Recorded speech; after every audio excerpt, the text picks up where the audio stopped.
for the masses. Headline edition, July 8, 1947. The Army Air Forces has announced that a flying disc has been found and is now in the possession of the Army. If the game is rigged, change the game. Game changer. I occasionally think how quickly our differences worldwide would vanish if we were facing an alien threat from outside this world. This is Fade to Black with your host, Jimmy Church, on the Game Changer Radio Network. All right. Good evening. How you doing? How you doing? It's Fade to Black. That's right. Today is Tuesday, January 27th, 2026. Let's do this, man. Whew. Yeah, we're ready. This week on Fade to Black. Last night, it was an amazing conversation with Richard Beckwith, secret UFO programs and stuff. Tonight, Aleksander Czeszkiewicz is with us live from Poland, I might add. Tonight, Lost Worlds, ancient history, taken from a few different angles, and we're gonna dive deep tonight. I'm very excited about the show. I want to remind everybody what's going on for the rest of the week. Tomorrow night, Dustin Perry is here. That's right, TV show host. And tomorrow night, it's Real World Hauntings. And then Thursday night, L.A. Marzulli. That's right. And alternative history, as only L.A. can bring. You know, he's the best. He is the best. So that's the week here. Man, my chair is bunched up on the carpet. Oh, there. I got it free. You know what I have on my chair? I have ball-bearing skateboard wheels. I'm not making that up. So when it's free, it's free. It's really nice. Right now, it's trying to bunch up on the carpet below my feet. Speaking of my feet, I want to get to the show, but I have to mention something. It's the little things in life. Have you guys tried bamboo t-shirts and undergarment? Bamboo. Have you? Oh, bamboo. Oh. Man, and on my feet too as well, and other places on my body. But the point is, walking around wearing bamboo, oh man, that's a game changer. I'm just telling you right now, cotton is so passé. I can't believe I just said that, but it's true. Man, you just walk around and you're just like, what is up with this? Bamboo. Yeah. Make the change. We talk about changing your life every day on the show, changing my life. You know, paradigm shift, manifesting. Manifest yourself some bamboo. All right. My next event coming up, and it's coming up in 3 short weeks. It is the Conscious Life Expo. The largest conference in the world of its kind. It's ginormous. The Conscious Life Expo, February 20th through the 23rd, 2026 at the LAX Hilton. We say it every year, 20,000 attendees. And it's the biggest. There are conferences that I do around the country all year long, and they are fantastic. And I love being able to get out there. Not everybody can make it to California, and you just plant your flag out there somewhere in the country and start a conference, and they're just great. And I love doing that and hanging out. But if you do ever get a chance, come on, head west, come to the Conscious Life Expo. It's absolutely phenomenal. So consciouslifeexpo.com. The links are in the description below. Make your plans, and we'll see you out here in 3 short weeks in Los Angeles. All right. Let's see. Oh, I talked about bamboo. That was, here's the thing. And Alec, just sit right there. We're going to get to you in a second. Yeah, okay.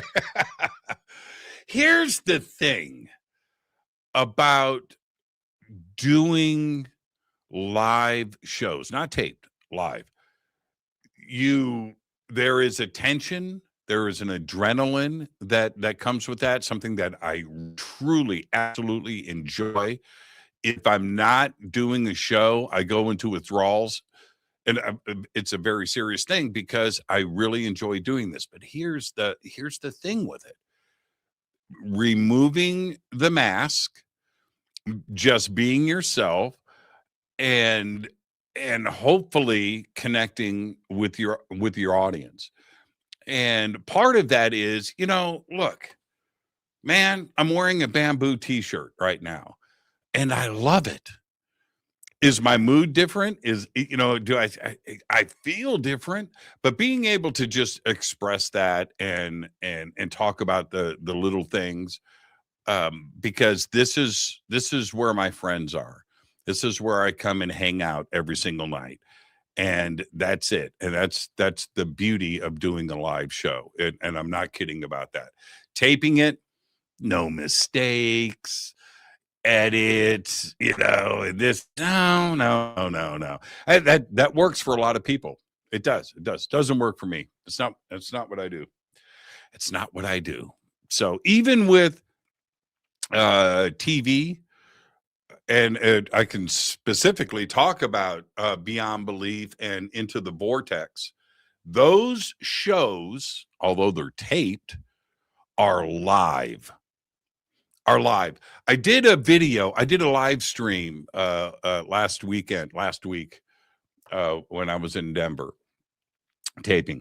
And so I thought, let's do a live stream. So in that live stream, if you notice, when I go out and I have my little diva moment with Chris, and I sit down and I turn the camera around so you can see what I see on the set. You see the teleprompters there, and right next to it is a countdown clock. That thing is set for 45 minutes. That's the length of the show, 45 minutes. That thing starts, I look in the camera and go, welcome. And when that thing clicks at 46, we're done. That's it. There are no edits. It's crazy, isn't it? And that I like that tension. That's it. We're not going to go cut and redo it. We don't do it on this show. It's not how I'm built. And I hope that makes sense. And we're going to do that tonight because Aleksander Czeszkiewicz is with us live from Poland tonight.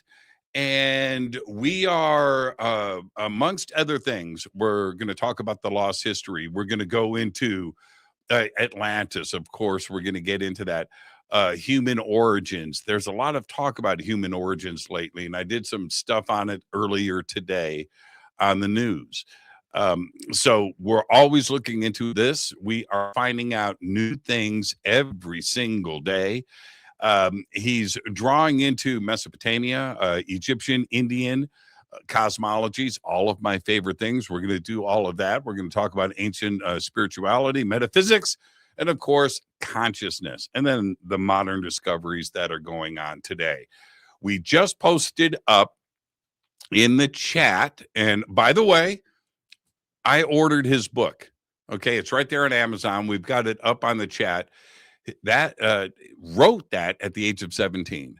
Now he's got many other stuff that's out there, and his links are below. I would like to welcome for the first time to Fade to Black, Aleksander Czeszkiewicz, and he's right there. Aleksander, what's going on, man? How you doing?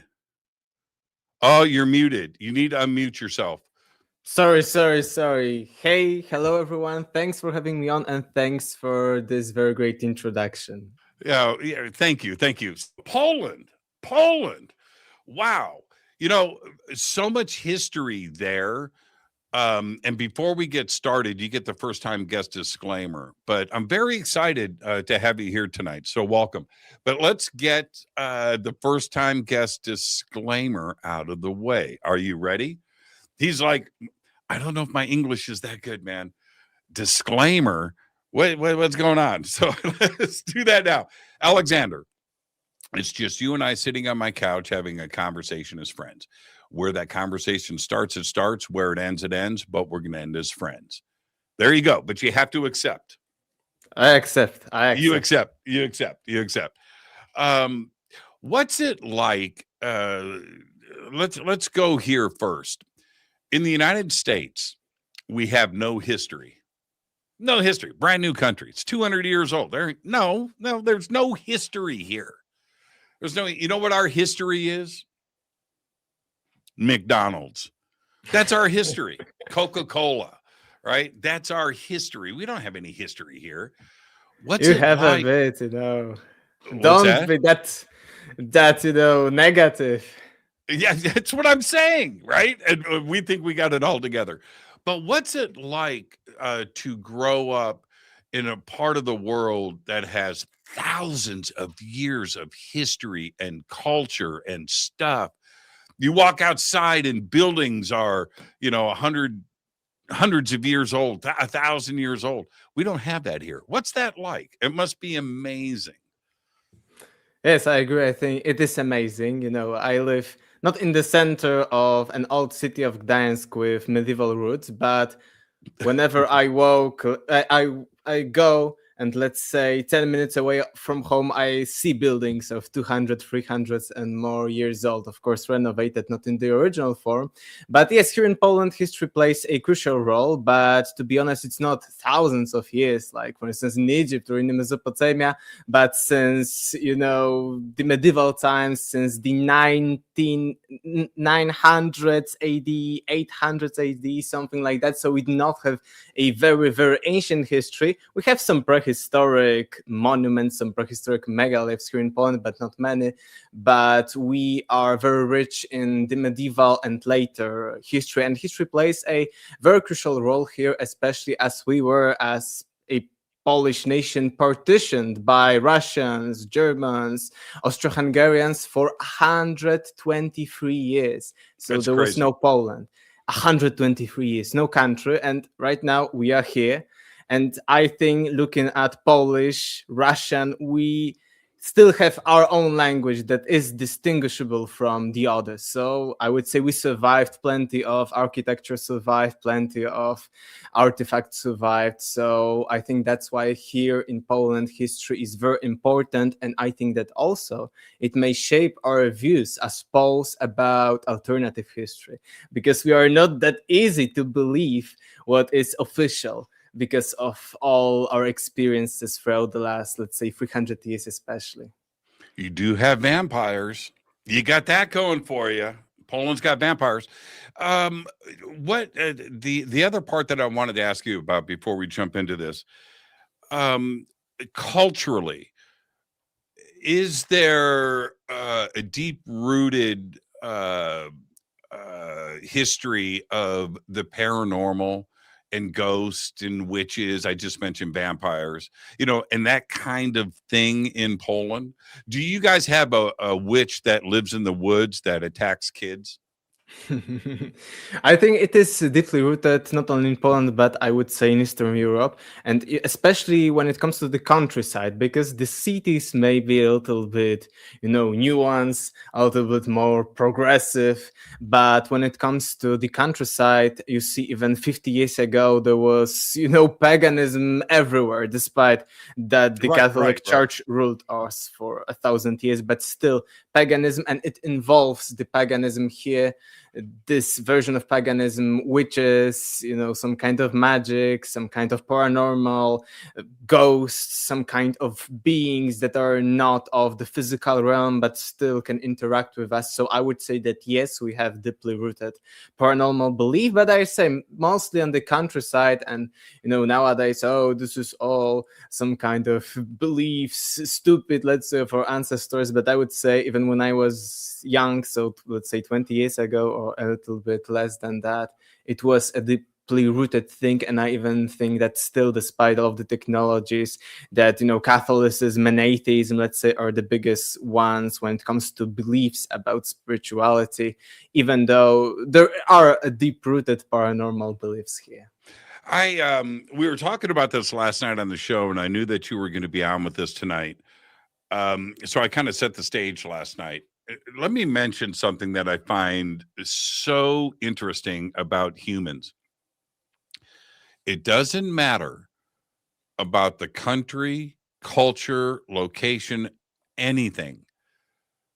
We have in our DNA, I don't know why, but we have in our DNA, I have my suspicions, every culture has developed a religion and a god.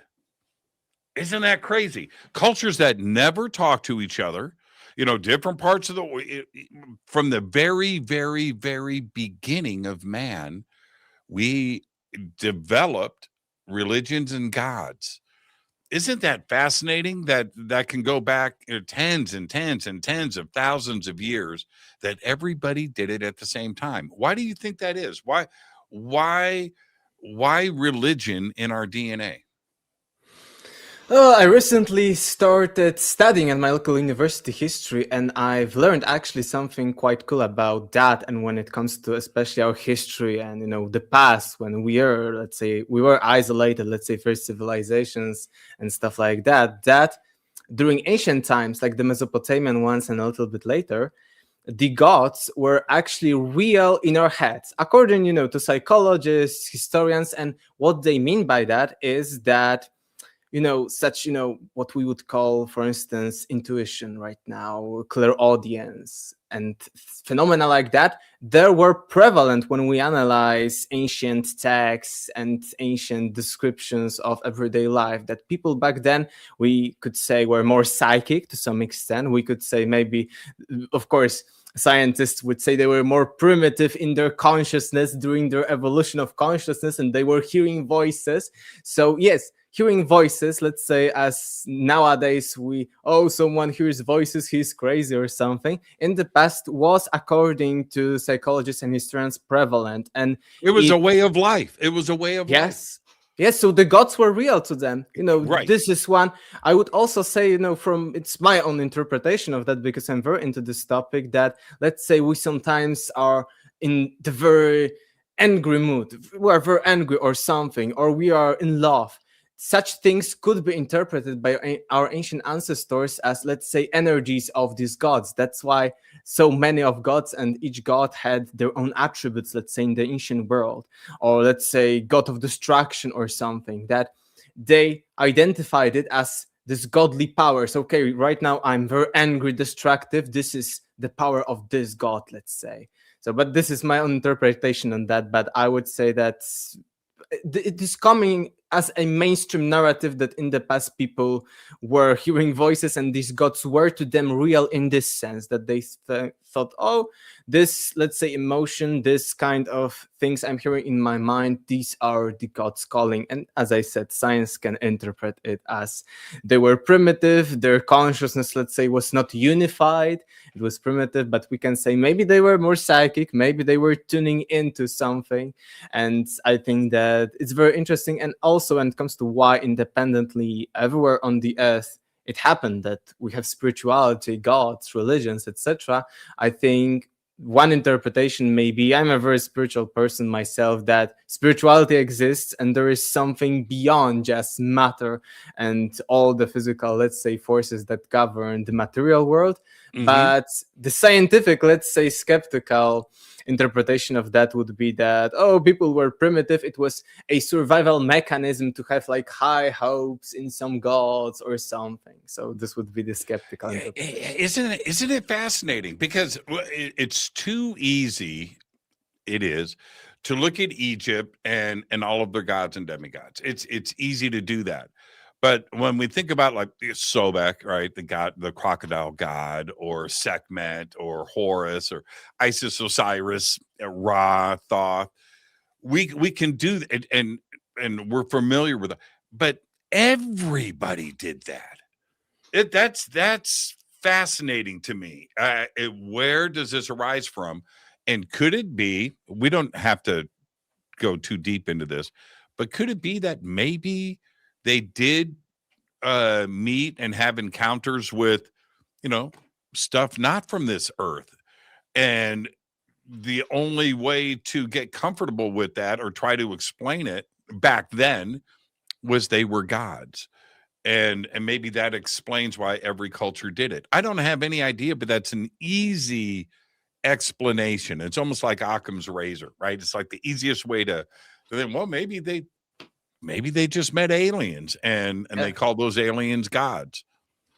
Yeah, it's actually connected to what you've asked me about, let's say, spiritual, paranormal things here in Poland, because here we have something similar, actually. And I would say that we're independent of, let's say, Mesopotamian gods and their ideas, or the Egyptian ones, but we have similar things about maybe not gods, but about spiritual, paranormal things, that they are very often, just as in Egypt, connections between, let's say, two animals.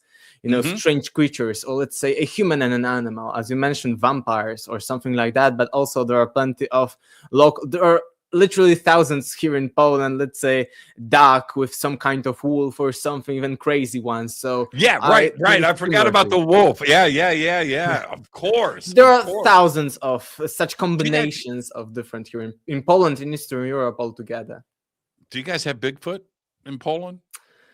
Yes, that's a very often asked question. I would say, from my own knowledge, maybe I'm not an expert, but I know a bit, that we do not have a very strong Bigfoot thing. Maybe more like werewolf, but not Bigfoot. No Bigfoot. Okay, all right. Well, it'll happen. Just relax. Give it time. Where did you start to develop and when the fascination of lost history and ancient history? A straightforward answer would be when I was, let's say, between 14 and 15 years of age. But the long answer would be that from a very early age, I was altogether interested in the world, in history, in science, cosmos, and stuff like that.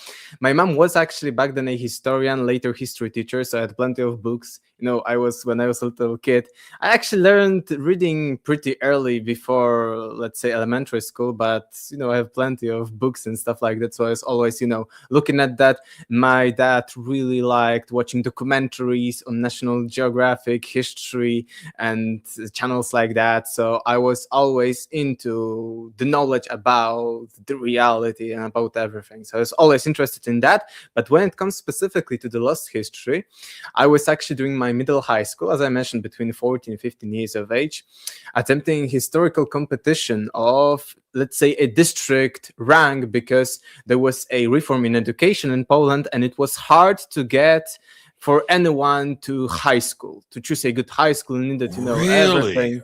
Yes, there was a reform that, eliminated middle school. Just after me, I was the last year, and twice double the people went to high school, so it was hard. I was always a good student, but I needed to have everything 100%, and sometimes it's very, very hard, too much effort to do that. So I went to such a historical competition of a district rank, and when anyone achieves a high, let's say, top 10, top 20 in this contest, you can choose whatever high school you want. So I said, well, that's nice, let's try it.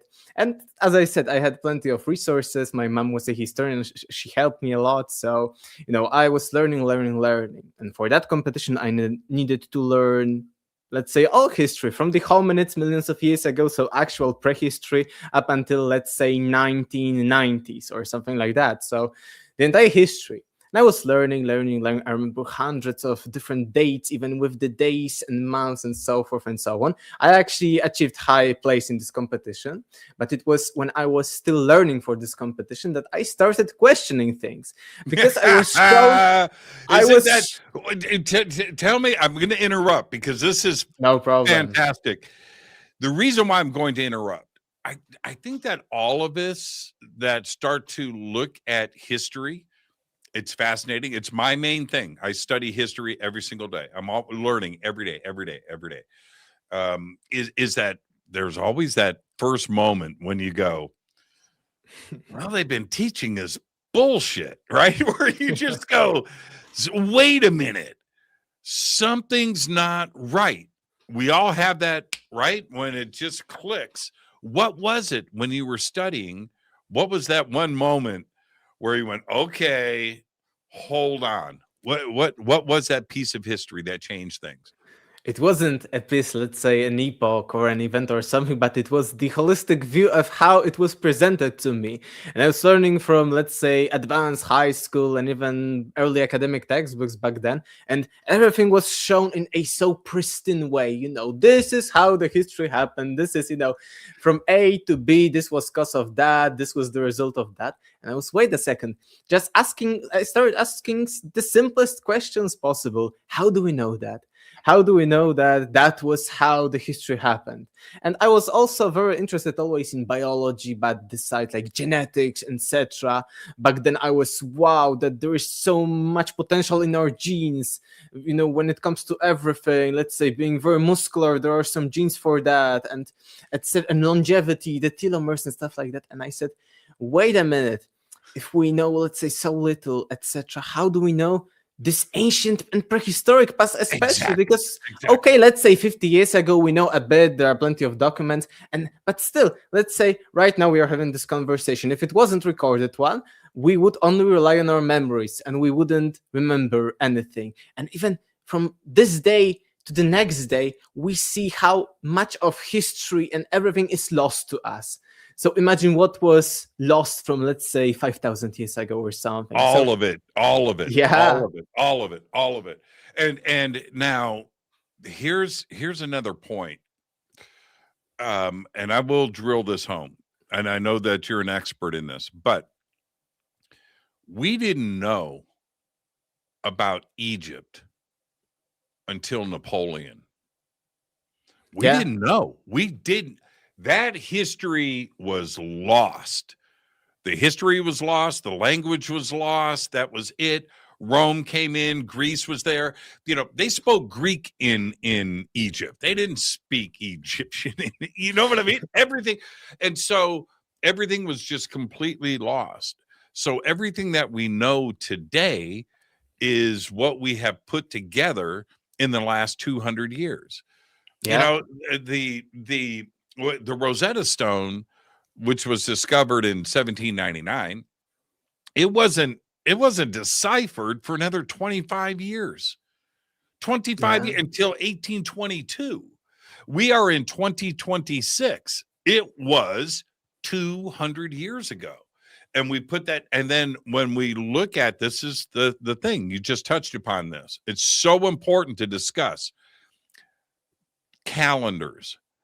How are we even close to understanding Mesopotamia, China, right? Or any other country, Egypt, the Mayans, you could jump into the Inca and Peru, all of these and trying to develop a dating system on when all of this stuff happened.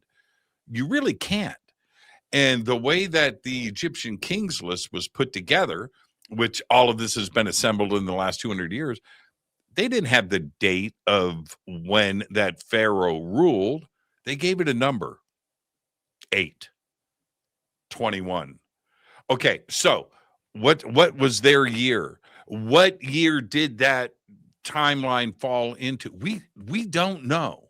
It's only guesswork, and that dogma has turned into fact when the truth is we don't know.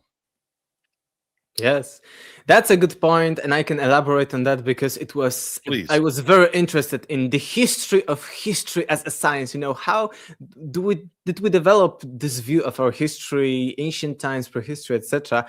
And I remember even before when I was researching for my book. Yes, you're right that we, let's say, explored and accepted Egypt as a civilization that was before the Greeks and Romans only during the Napoleon conquests at the end of 1700s, beginning of the 1800s. It was back then only.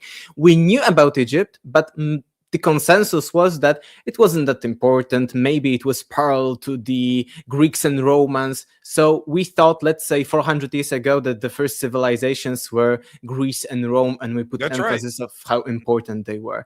We knew that Egypt existed. It was not like completely out of place. But let's say, I remember I was researching this topic very heavily, that there were before Napoleon only 2, in the Renaissance, in the medieval times, 2 two expeditions to this country for any kind of research, and it was in the 1600s, so the methods were not very clear. The same with ancient Mesopotamia. This is even a bigger, smoking gun when it comes to our history, because most of the excavations started in the 1840s, less than 200 years ago. Isn't that crazy? Yeah, and it's crazy. actually, about Mesopotamian and let's say cities, civilizations, because there were plenty of civilizations in ancient Mesopotamia. We had plenty of sources, plenty. Not only, let's say, that Abraham in the Bible came from the Sumerian city of Ur, but we had even historians talking about Mesopotamian cities, their splendor, their greatness, and the entire civilizations, cultures, etc. But we said, oh, these are some kind of fairy tales. We haven't discovered anything. They didn't exist. And I compared this Mesopotamia, especially case with lost civilizations. That, let's say, we have mentioned here about Atlantis, mentioned there, oh, science said no, it's stupid, we shouldn't consider it's fairy tale. But the same was less than 200 years ago with ancient Mesopotamia. And just as you mentioned Rosetta Stone, the same was actually with Mesopotamian languages. It was actually through the Persian language that we then deciphered the earlier Mesopotamian languages, such as Akkadian or the famous Sumerian one. And now it's commonly accepted that, let's say, Sumer was, according to mainstream science, the first civilization, and the entire Middle East was the cradle of not only civilization, but also earlier than that of culture, of sedentary lifestyle, and so on. We are taking the roots of our history back, and I know if you want to comment, but I have some recent news about that it was in December last year, so about a month ago, there was a podcast, Lex Friedman podcast. There was Assyriologist Irvin Finkel, who is conservative one. He isn't like some kind of alternative historian of. No, I know who he is. Yeah. About he's the guy from the flood stuff and the Noah's Ark. Yeah, very interesting thing. And he said that he has one a little bit controversial opinion, but it is still acceptable to say it like that as an academic. He said that he believes that the script was not first invented in ancient Sumer, let's say 5,000-6,000 years ago, but already in Göbekli Tepe. And you see Assyriologists saying that. And he mentioned some kind of stone that looks like a stamp for something that looks, in my opinion, too, like a script or a prototype of a script.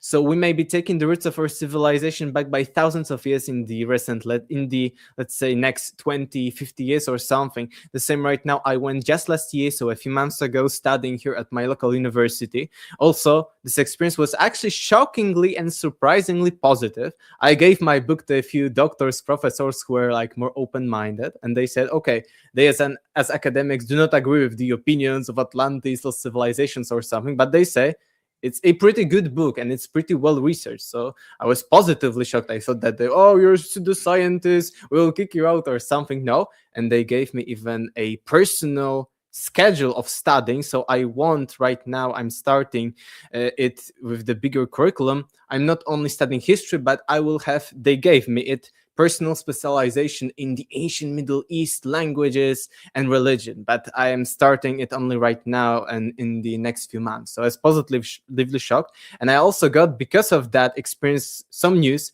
I got access to most of the libraries, not only in Poland, but in plenty of regions. So it helps me because I started, let's say, initially as, just learning for this history competition, the mainstream stuff. Then I went crazy into the alternative history. And right now I'm, trying to balance and look at both of the sides, the academic one. Well, here's let me jump in. Yeah, no problem.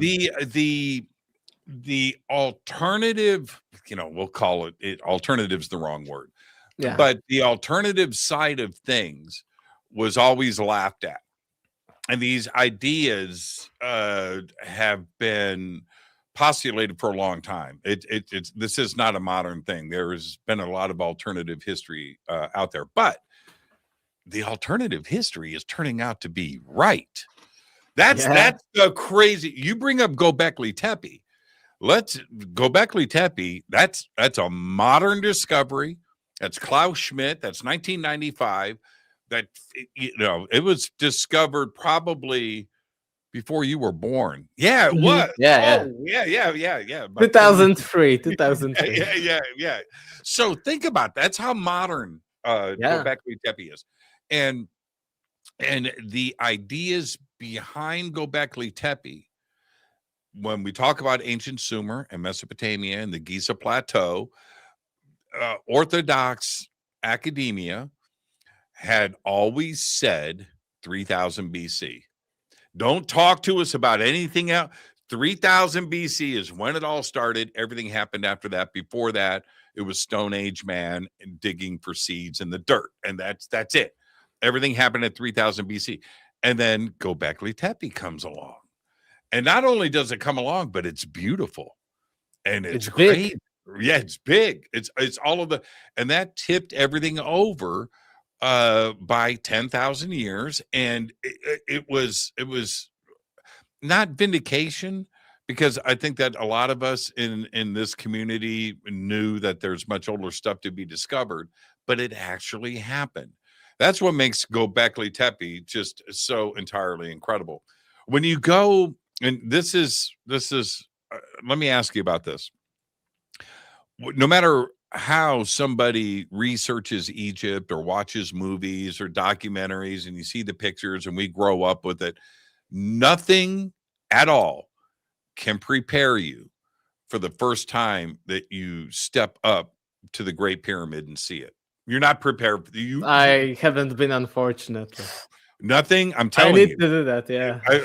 Well, I'm giving you this advice right now. All of the research that you have done, right? Books and college, nothing.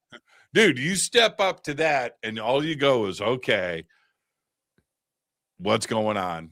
This don't make any sense. Yeah, I agree totally with you. And the same, for instance, I've been to a few, let's say, museums like the British Museum. I was before the pandemic in the Neues Pergamon Museum, and what was there, it also shocked me. It was also such an experience. Of course, not in comparison to the visiting of the Great Pyramid of Göbekli Tepe, but still, you see that in person and you're, wow, what is that? How, let's say, people who are to some extent primitive did that, even when it comes to these stages that can be in the museum. So imagine, as you say, Great Pyramid or any other huge monuments, or even Acropolis in Athens is spectacular when you see the megaliths, and it was, let's say, thousands of years after that still.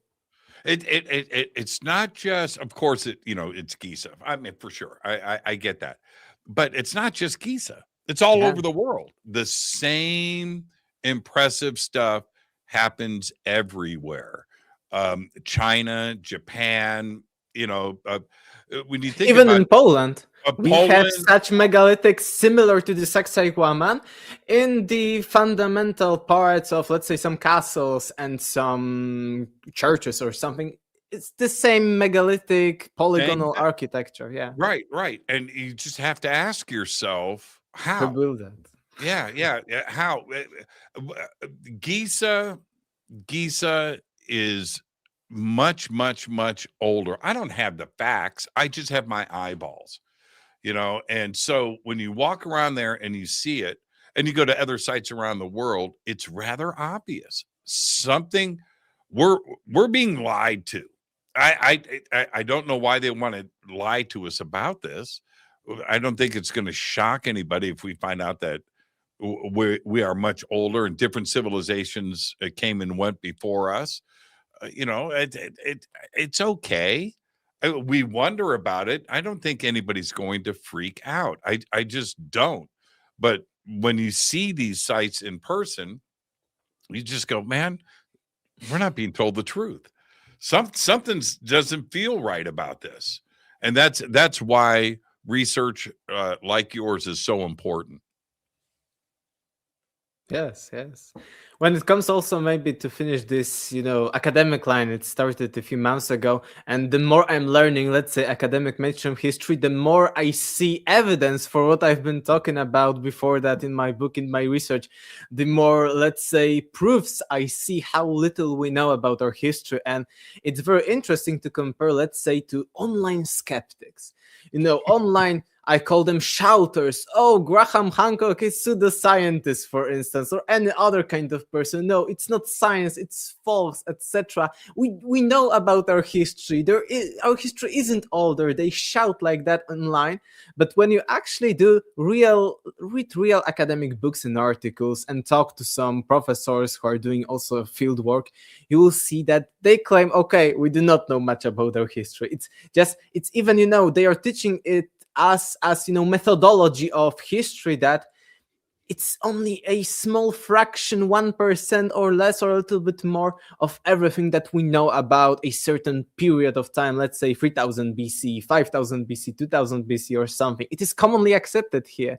And the shouters online, no, there is no possibility that there is something that we are missing in our prehistory, for instance. They are shouting like that. It's like politics, there are people who know the truth and there are people who are shouting and wants, to gain the attention of the others. So the more I'm learning, the more I see proof that we may be taken in the past, the history back to, let's say, at least the Atlantean times. And we see, even when it comes to one example, Mesopotamia, we are being taught that, for instance, how do we know about, let's say, tens of thousands of these clay tablets, Epic of Gilgamesh, etc.?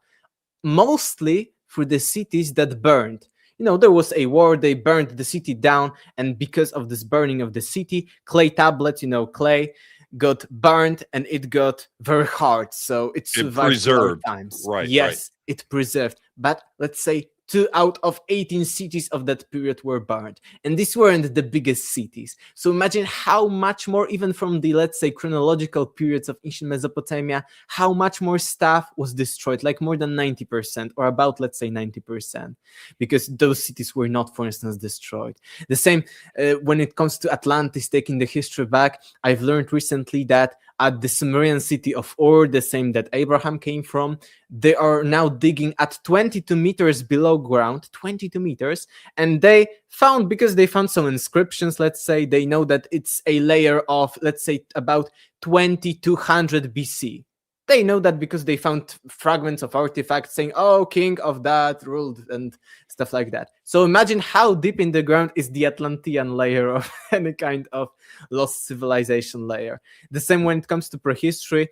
I talked about it long ago that we do not know. We are, again, more and more hominids are being, discovered, and we do not know much. And the skeptics say, no, I'm wrong, I'm stupid, I'm uneducated.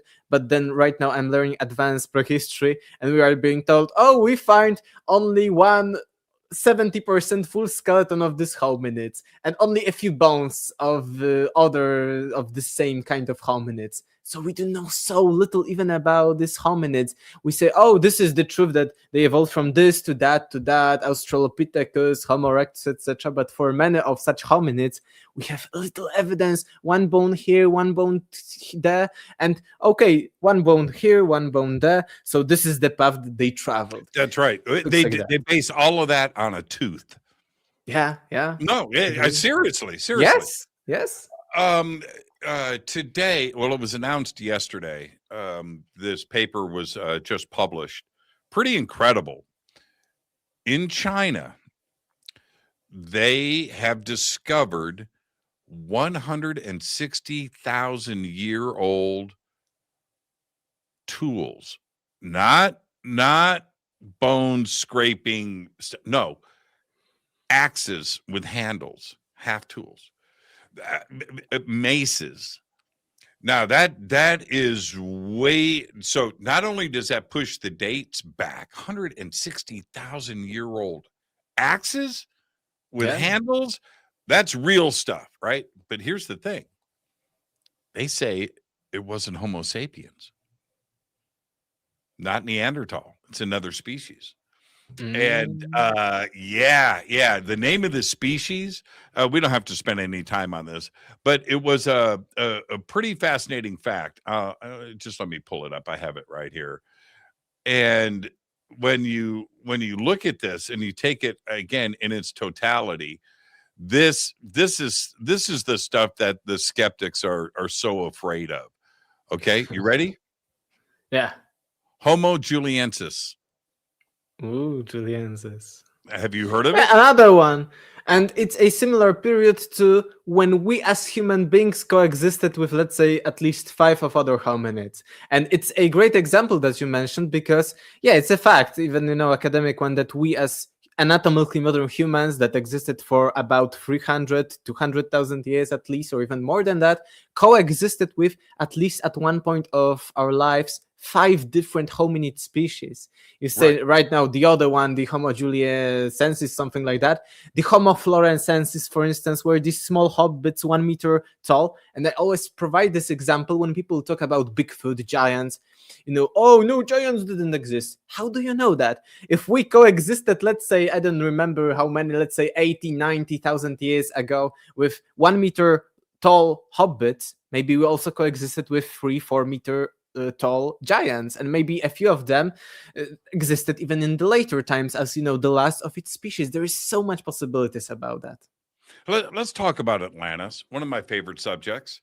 Do you base how did you start to base your research? Did you look at Plato specifically, or did you look to other sources? Both. I want to start not to be like exaggerating anything and into conspiracy, even later theories. I want to start with the basis because I want to understand why, let's say, academics are denying Plato's Atlantis altogether. Oh, it was just a fairy tale and stuff like that. So I want to start with the basis. Okay, everyone probably knows that it wasn't Plato who invented the story of Atlantis. It was said, according to Plato, that it was Solon, a Greek lawgiver, very famous person, very high-ranking person. He went to Egypt, and in the Egyptian city of Sais, he found, the people at the temple of Sais told Solon, oh, you Greeks have no history. Again, like we are talking, that you have no history. History is actually much older, and here in Egypt we have the records, and that's how they told him the story of Atlantis 9,000 years before their interaction. And then later this story of Atlantis was passed down through Solon's family. Solon was a little bit relative to Plato for other persons, and that's how Plato ultimately got the story of Atlantis. And when, let's say again, come from completely conventional academic stuff, we have other sources that tell us, yes, Solon went to Egypt, Plutarch and Herodotus. So we may say, okay, he probably went to Egypt. Is it possible that he found the story of Atlantis there? Very possible, because you mentioned even at the beginning of our conversation the Egyptian kings list, which are very similar to what Plato is telling us, because Plato is also telling us of a genealogy of different Atlantean rulers, and he's even mentioning that he, and I think people before him, made the names that were given to Solon in the Greek. So there's no problem that we are given, oh, this was Plato and other people there, because they changed. Just as I would translate, let's say, English names into Polish, or you translate Polish, my name, surname into English. So it was the same thing. And yes, we have other Egyptian sources, like, for instance, the King's List, which are very... The builder's text at Edfu. The builder's text at Edfu is fascinating. Yes, Edfu is a great one, but if we want to be very, let's say, start with the academic strict mind, the Edfu texts are later than Plato's Atlantis story. That's so we may say, okay, some Egyptologists agree that the Edfu texts are very, very ancient, but we may say, okay, we do not have like evidence that they are, because they were written down, engraved on the Edfu temple later than Plato. So maybe they at least were inspired by Plato. I will get into pre-Platonic sources, because there are let's do just that. Did everybody catch that? Alex told me to slow down. Did everybody pick that up? Alex said, church, hold on a minute. But no, that's exactly right. That's exactly right. And even with that, and when we look at Herodotus, or we look at Plato, and we look at Solon, and the different historians that thankfully were taking the time to write this stuff down and document, even the dating on their stuff, it comes from what you mentioned earlier. It's a historical tradition that is oral, right? And so how accurate is it, and how real is it? Well, quite frankly, we don't know. I'm just happy that everything was written down, and then we can look into the other historical stuff, the cosmology. We can look at different celestial events. We can look at uh, uh, solar eclipses. There are things historically where we can start to line this stuff up. It's absolutely fascinating. Yes, but let's come back. I would say that we can double check Plato, even a little bit academically, about his claims about Atlantis with the Egyptian sources, because the previously mentioned Egyptian kings lists are ones of the best examples of that, because there are plenty of them actually. They are from completely different time periods. One is from the Old Kingdom, let's say Palermo stone, very, very well described list of kings going again back thousands of years, tens of thousands of years. Approximately, let's assume this 36,000 as people are claiming. It's about that.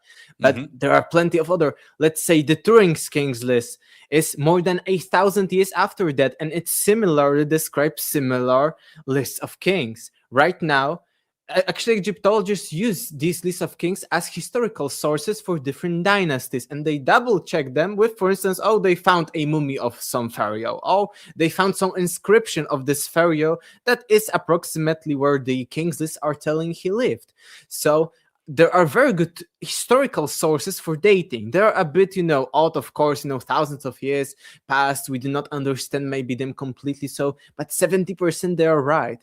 But modern history is cutting everyone before the first pharaoh, Narmer Menes, 3100 BC approximately. But right now, I got also news from my academic research right now that they are again taking the roots of Egypt back, saying there were at least a few true pharaohs before Narmer, and this Narmer Menes wasn't the first. So maybe we'll also take back this breaking news on this, and I've been following this very, very closely. Narmer and Mene, same person, by the way, everybody. Yes. It's sometimes it can be confusing, but the Narmer palette and Mene, same person. When they say, now let's stay on Narmer and Mene and that part of the prehistory. They say that the Narmer palette is like the first newspaper. It's the first historical document, and it's also the first hieroglyphs. All right. How do we know it's Narmer? Well, at the top of the palette, it says Narmer, right? There's a chisel and a fish. Fish is mer, almost French, by the way. Isn't that funny? La mer, right? How mer. Morze in Polish too. Yeah. Isn't that fun? Isn't that? I always scratch my head that you find these similarities with cultures around the world. And myrrh is one of them. That's a pretty fascinating thing. Anyway, so how do we know it's Narmer? Well, at the top, on both sides, it says Narmer at the top. Well, wait a minute. They had a fully developed alphabet at 3100 BC. Stop right there. Narmer wasn't the first. There's no way that he could have been, right? They already were developed. Yeah, it's a propaganda kind of, as you said, newspaper is a propaganda. So he probably destroyed what was before him, to say, I'm the true king, and before me, maybe it was the change, of dynasty, and that's why he did that. Yeah. I just find that how they can say that so definitive. It's the first newspaper article, man. It tells the whole story. It's right there. How do you know it's the first? You can't say that. And here's the other thing. You brought this up. Cities burn, right? They're buried, sediment, layers, and everything else. We just happened to find the Narmer palette. We just happened to find it. How? Now, I'm not saying we didn't find it, but we did. Well, so what else is there to find? If we found that, there must be a ton more stuff. Literally, figurative. Yes, I agree completely with you. And I think that's why, the Egyptian kings lists are the best example, ones of lost history. The second one that they can provide us information that Atlantis had its root in Egypt, and I would come to that in a second also. But it's funny that, they cut everyone before Narmer. And there are mentions of plenty of not even demigods and gods, but even we should consider them as some kind of maybe rulers, lineages of rulers or something, but everything is cut before Narmer. So and everyone after Narmer is about, let's say, 70% accurate. The same, it was interesting for me, the Sumerian kings list, the more epic ones, and for instance, and probably the more famous ones than the Egyptian ones. Actually, the Sumerian kings list are telling us the same thing. Truth, let's say, from about one king, one ruler of ancient Sumer, and before that, some kind of mythical gods and demigods. But interestingly, over the last few decades, from about 50s of the previous century, we found that previously thought by us, gods and demigods were true rulers, because we later found an inscription with the name of this ruler. Let's say we could date it somehow, and we found, oh, it was a true ruler. So I think, there is a huge possibility, huge potential to, again, take in the roots of our civilization back. And it shows us that the same things that we may be called pseudoscientists and some kind of hoaxers for, the same things are the basis of historical dating when it comes to both Egypt and Sumer. So this is a crazy one. Yeah. So what are your thoughts on the age of Atlantis? Age of Atlantis.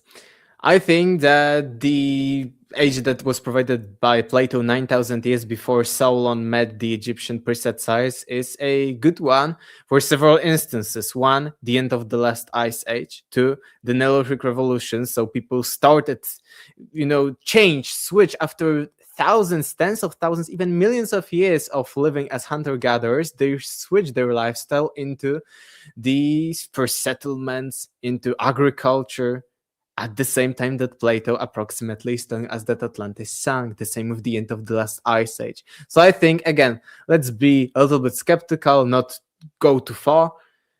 Atlantis sank. That's what Plato is telling us. Oh, sank. Let's say even during one night and day. Is it true or not? We do not know. But it sank.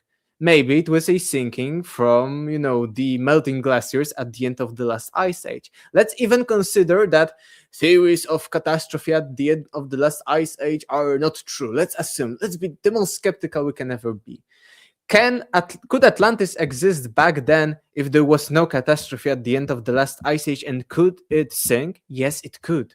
Because, the glaciers were melting, and we know that even though slowly, the sea level was rising 120 meters from that time up until, let's say, the ancient Sumerian times. 120 meters is like a skyscraper. Change in the sea levels. That's how they have risen back then. So it's enormous one. And I think if it was 120 meters, let's say in a few thousand years, there were, times where it was quicker, when it was slower. And there is a huge possibility that such thing as Atlantis, some kind of, let's say, either an island or a civilization, either, let's say, a maritime city or something like that, sank at that time. So I think that the Plato's date is a good one for at least the sinking of Atlantis, because it matches.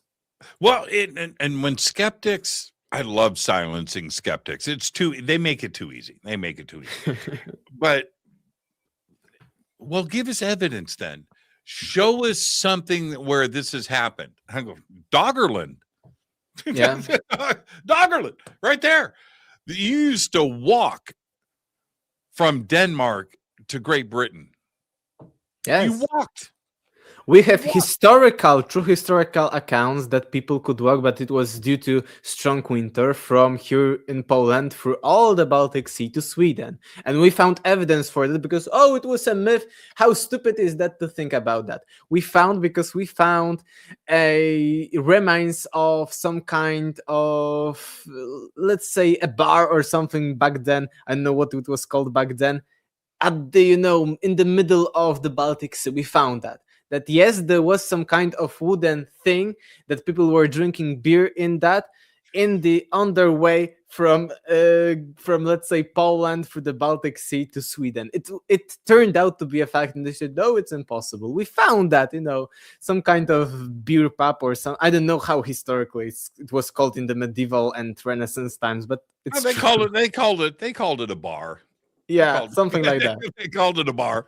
A nightclub. It's a nightclub. Let's take our break right here. Alex, you stay right there. Fascinating conversation. When we come back after this break, Aleksander Czeszkiewicz is joining us from Poland. I am your host, Jimmy Church. we're going to continue with our conversation about Atlantis when we come back after this short break. Stay with us.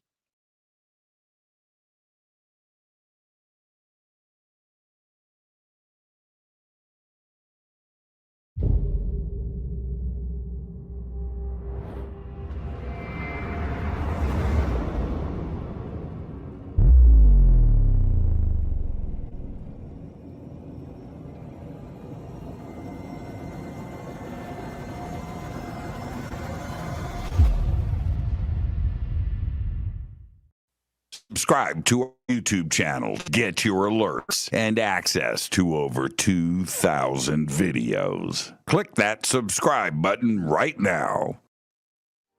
Go to jimmychurchradio.com and get the Fade to Black official podcast. 2,000 episodes, all of them commercial free for just $2 a month. I am hosting, speaking, and presenting once again for the Conscious Life Expo, the largest conference of its type in the world. February 20th through the 23rd, 2026 at the LAX Hilton. Speakers, event, and schedule easy. Just visit ConsciousLifeExpo.com. I will be hosting and speaking at the Sedona Ascension Retreat, March 20th through the 22nd, 2026 in Sedona, Arizona. An amazing list of speakers, and it's beautiful Sedona. Come and hang out with us and just go to SedonaAscensionRetreats.com. I'm heading back to the Midwest for the Contact Modalities Expo, May 1st through the 3rd, 2026, in Delavan, Wisconsin, at the Lake Resort. It is beautiful. This is a great conference right in the heart of the Midwest, where I'm from. I'll see you there. Just go to Contact Modalities Expo, that's XPO.com. I will be hosting and presenting once again at Contact in the Desert. That's May 28th through June 1st, 2026, the largest UFO conference in the world. Come and hang out with us June 23rd through July 1st. Tickets and everything else that you need is at contactinthedesert.com. Want to change your life? Want that paradigm shift? Then visit Peru with Brian Forrester and myself for the Inca Celebration of the Sun, June 23rd through July 1st, 2026. A full 10 days of visiting the country, all of the amazing sights, and of course, the celebration of the winter solstice. It's all simple to do. Go to hiddenincatours.com. Come join us for the Monty Python Scotland Tour, August 1st through the 9th, 2026. This is a once-in-a-lifetime event where you get to go to the castles from Monty Python and the Holy Grail. August 1st through the 9th, 2026. Just visit HaleyARamsey.com. Watch Into the Vortex on Gaia TV. It's Fade to Black for the screen. Simple to do. Go to Gaia.com, search Jimmy Church, or click on the link below. Follow Fade to Black on Twitter at JChurchRadio. Get all of the show updates every single day. It's now called X, but who cares? Go to jimmychurchradio.com and become a Fadernaut. Get a membership. That's right. Everything is commercial free. You have access to downloads, and you get to call yourself a Fadernaut. Jimmy Church, Gaia TV, Fade to Black, here at Machu Picchu with Brian Forrester and Hidden Inca Tours. Amazing tour so far, Brian, but we're here to announce what we're going to do next year in 2026. What's going on? Okay, November 2026, we're going to have our major tour of Peru and Bolivia, either a pre or post tour of Paracas and Nazca on the coast. And then after that, 6 days in Easter Island. Bucket list, Easter Island. Come join Brian and I and his amazing team here at Hidden Inca Tours for Peru, Bolivia, and Easter Island. Signing out. Say goodbye, Brian. Bye, gang. Yeah! River Moon Coffee, makers of the Fade to Black blend. Truly the best coffee on planet Earth. Just visit rivermoonwellness.com or their Amazon store. It's all simple to do. You can check out the Fade to Black blend, the Game Changer blend, or any of their Black Moon Wellness products. It's the only coffee I drink. It is the best, and it's Doc. Again, rivermoonwellness.com.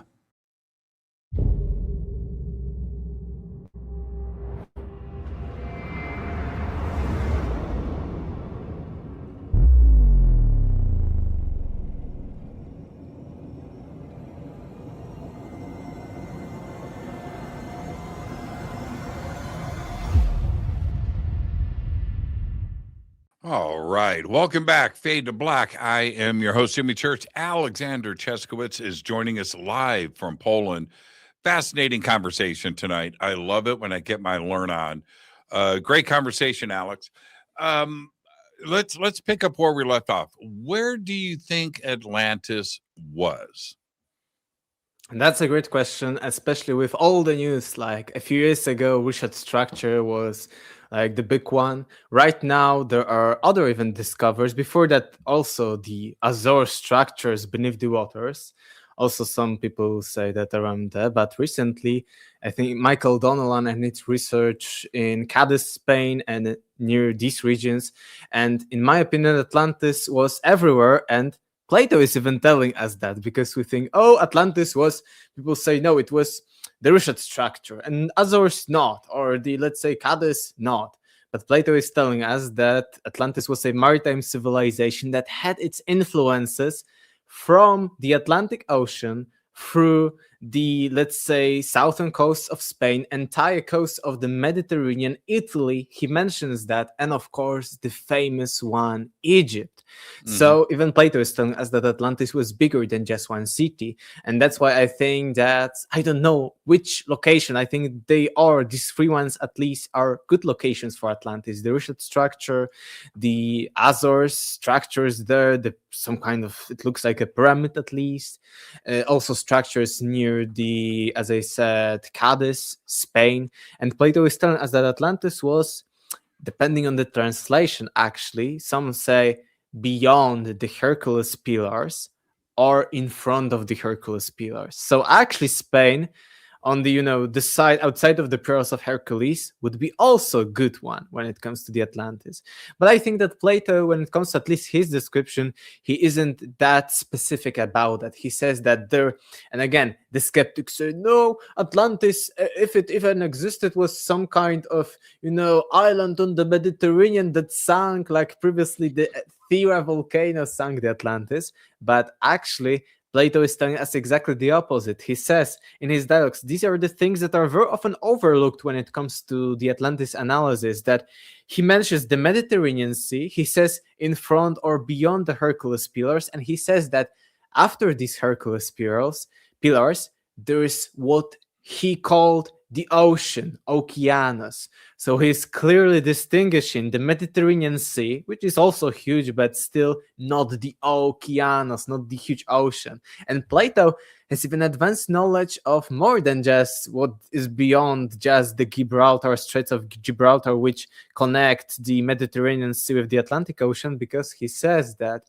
then after this Okeanos, after this ocean, there is a huge continent surrounding that. And when you flip the map on the side, and let's say you want to go straight out of the Mediterranean through the Straits of Gibraltar into the Atlantic Ocean, what do you see beyond the Atlantic Ocean? Both America continents are making one huge line almost surrounding the ocean. There is only, at the southernmost part and at the northernmost part, a place where you can, go outside of that. But Americas clearly are surrounding this Atlantic Ocean, just as Plato is telling us. So was it only his imagination, or maybe he even knew at least a little bit about the Americas, and then maybe some structures in, let's say, New Cuba, and stuff like that? There are some underwater structures there, Bimini Road, the famous one. Maybe there are also some kind of remnants of Atlantis. I think, this is my opinion, that Atlantis or maybe someone before them, or maybe the early Atlantis, let's say thousands of years before this, 9,000 years before Solon met Egyptian priests. But I think that Atlantis was this maritime civilization, because Plato is telling us that they were a maritime power that was coming into to Athens. He says that there were wars between Athens and Atlanteans. I think Atlanteans were the people that were created all of this megalithic architecture, or were at least partially involved in that. And I think that they also mapped the entire, or the bigger part of the world, and that's why later we have such out of place artifacts like Pierre's map, but plenty of other maps, Oran's Dauphiné maps, and others that are showing us coasts of Antarctica before it was discovered, coasts of South America, and stuff like that. And an interesting side note about these measures of the Earth, or these, traveling the entire planets and mapping it out and creating the megaliths, and that it was a global civilization. During my high school years, I needed to write an essay for history, and I chose a very controversial topic. Did the builders of the Great Pyramid knew the dimensions of the Earth before the famous Eratosthenes of Cyrene in the recent ancient times? It's about 300, 200 BC. Before him, did they know the dimension of the Earth? And I mentioned that, and I did, I think, thorough investigation on that. And even huge mathematicians like Pierre-Simon de Laplace, a big mind when it comes to the development of science, he said that Eratosthenes was not the first. And he wanted to prove that Eratosthenes, the famous ancient Greek that measured, the Earth and so on in the late antiquity, he only did what we are very often doing at schools. We know, let's say, the dimensions of the Earth. We know, let's say, some electromagnetic force, and we are doing an experiment to prove what we already know.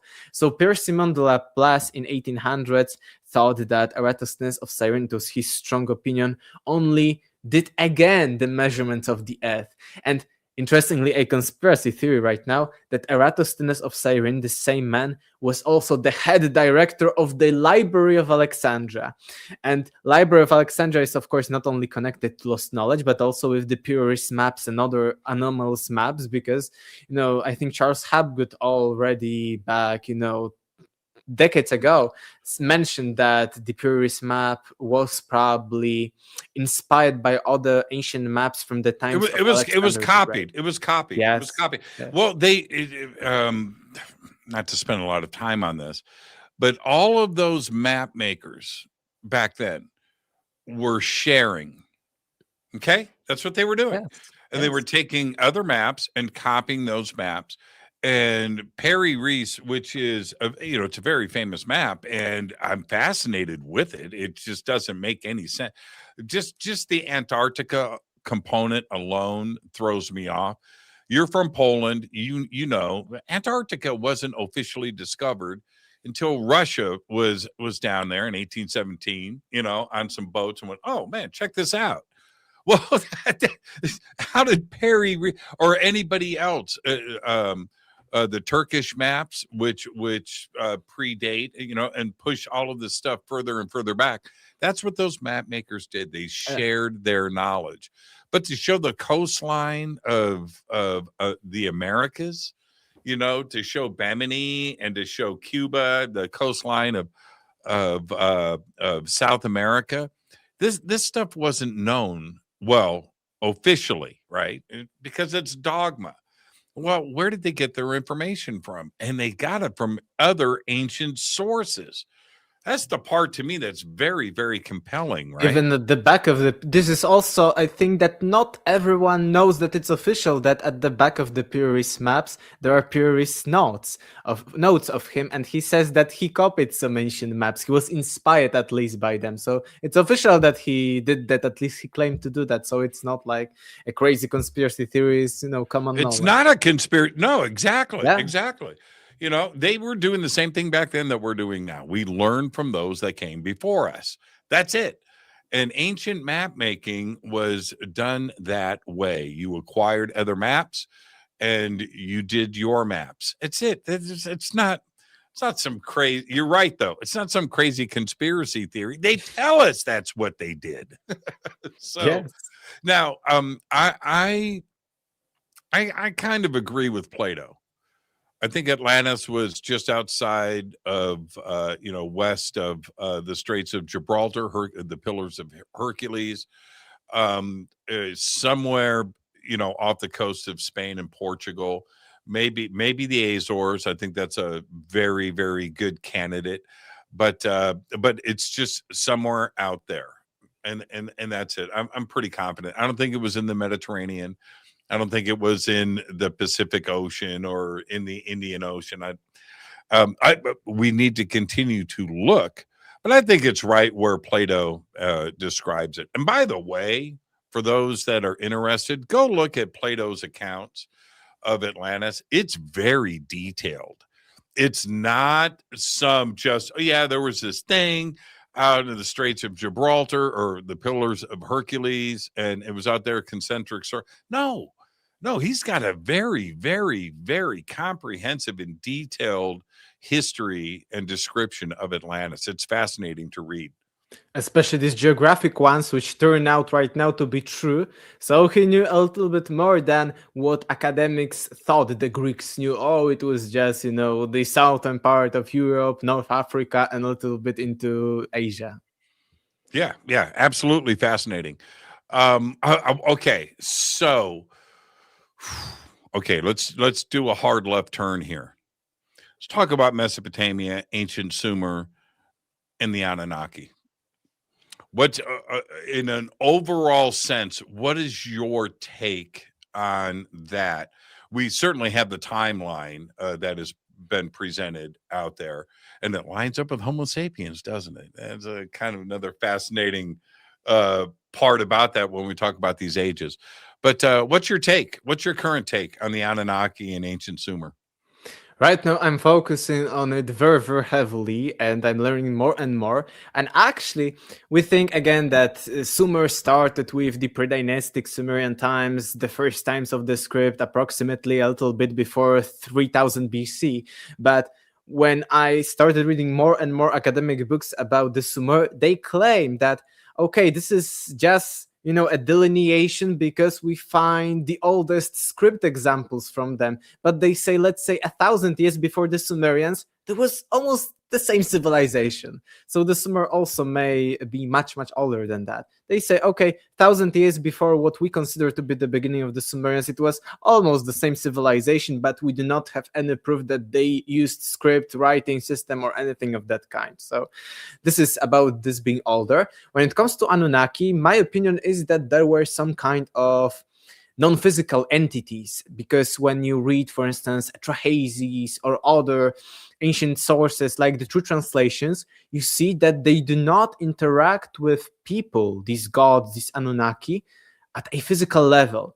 Because, for instance, Atrahasis is about both the creation of mankind as a slave, because gods were, tired and bored of doing the work, so they first created the Gigi, then the human beings. Human beings started, there was too much overpopulation of humans. They were annoying for the gods. And it's similar. I often say that the Epic of Atrahasis is the first New World Order conspiracy theory, that humans were annoying to the elites, and okay, let's destroy them, let's eliminate them, let's create New World Order after that.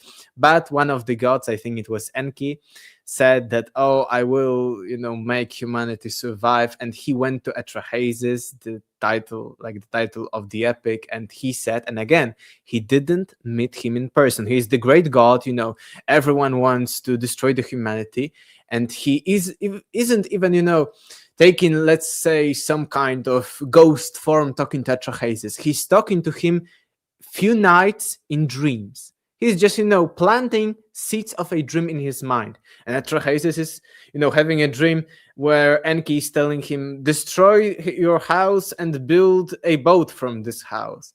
And it's repeatable, repeated, night and night again, not a single night. And I think it's one of the evidence that, it wasn't like or maybe he wanted to communicate in that way. Maybe he wanted, not to be seen by the other gods that he's helping Atrahasis. There could be a case like that. But I think that the Mesopotamian deities, these famous Anunnaki, were more non-physical beings, maybe spiritual entities, maybe, communicating from far away, doing some remote viewing means or something like that. And it's described in ancient texts. So I don't think that, maybe some of them were, but not all of the Anunnaki were like physical alien gods or something. They may have been alien in the sense that they were not of this earth and of this physical realm. And you see also a few examples of that the gods are not, of the same flesh. There are some mentions, as for instance, also in the Egyptian religion, that there are some body parts of the gods. They can cut a hand off, they are bleeding, etc. But the Mesopotamian descriptions, at least from what on the level I'm right now, are more about non-physical entities. Do you find it as fascinating as I do that today, if we want to let our imagination go, we have a lot of things that we can let our imagination go with. We have Marvel movies, right? We have books and science fiction and every single alien movie that you can think of. So we can let our imagination go and talk about these things. They didn't have that stuff 5,000 years ago, 10,000 years ago. They didn't have that to tap into. And then to talk about the cosmos the way that they do, it seems to me that they're talking about an actual experience, something that actually happened. It's a fact accepted, as I say. I'm right now, over the last few months, extensively researching ancient Mesopotamia for academic purposes at my university, and it's a common consensus that, for instance, in comparison with India or Egypt, ancient Mesopotamians, ancient Sumerians were extremely practical. Everything when it comes to divinity, gods, and stories like the Epic of Gilgamesh and others, it was mostly practical. They were extremely practical. And I think that it can deny that, idea that, oh, this is science fiction of the ancients. It's imagination. Yeah. But they were extremely practical and they believed in that. Okay, maybe they believed, in this fictional, maybe also, kids nowadays play as, these heroes, etc. But it was, in my opinion, completely different kind and different example that it wasn't like nowadays. Now, when we look at tying all of this together, at least for me, when you look at the seals, you look at the cylinder seals, and you look at the carvings and the stuff that's in stone for us to see today, to have clear depictions of the cosmos, planets and star systems and things perfectly in place, that's not a hunter-gatherer, right? That's high intelligence. That's a very, very advanced mind. Just because it was carved in stone, they just want to dismiss it as, man, you're not looking at it right. Yeah, I am. I can see it, right? What do you make of their advanced knowledge of the cosmos? Every culture had it, didn't they? Everybody had a very advanced sense of what was going on in our galaxy and in the stars and planets around us. Yeah, but let's begin that it was a different than nowadays. It was a different lifestyle, and looking at the stars was an everyday task of almost everyone.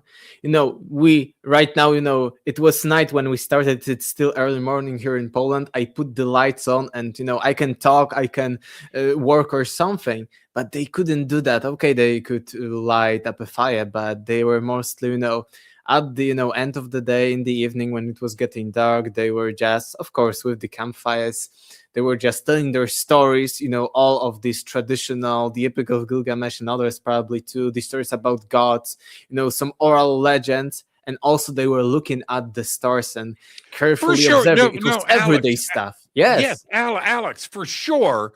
The night sky was their TV set. Yes. Right? That was their high def, a big one too. Pretty fun. And I have the same thing. You have the same sky at night. Don't tell me you're looking at stars and seeing planets around them. You're not. You You can't see can that. see some planets like Venus, but I'm not. I No, do not. you Not understand all. what I'm Yeah, I saying. Yeah. agree. Yeah, I mean, I have a nice telescope. I go out all yeah. the time and I look.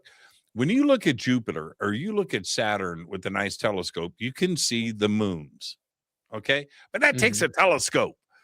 All right. They Yeah, were depicting it in stone. yeah. I need a telescope. What did they have a The telescope? same with the Maybe. famous precession of the equinoxes. It's so such a minuscule change, and it was again in all of the ancient cultures: Sumer, India, Egypt, later Greece, in Mesoamerica. So yeah, there was some kind of advanced knowledge about the cosmos that. When it comes to let's again for a moment stay within the academic realm, you cannot describe how they achieved that with what academics describe, how primitive or how advanced they were at the time. So yes, I agree, they had knowledge that was beyond what it's commonly accepted these people were using the tools. Yeah. I was talking to somebody, this is years ago, we were talking about this subject. And you ready? Dude, you got it all wrong. They put a stick in the ground and they looked at it every day. That's what they did. And then their sons did it. And then their grandchildren did it. And they marked it like that. And that's where they got the degrees for the procession. Like, Mhm. shut up. Just shut up. Just stop with that. They just want this easy way out because they're afraid that maybe there was civilization and knowledge before us, but they just want to keep the blinders on and stay in denial because it's too much for them to accept. Yeah, the same with the explanation of the precision of the Great Pyramid of Giza. I agree that you can have an experiment in which you achieve the true north, the famous one, like not the compass north, but the true north, which is the axis of our planet, let's say, and the pyramid is aligned with that.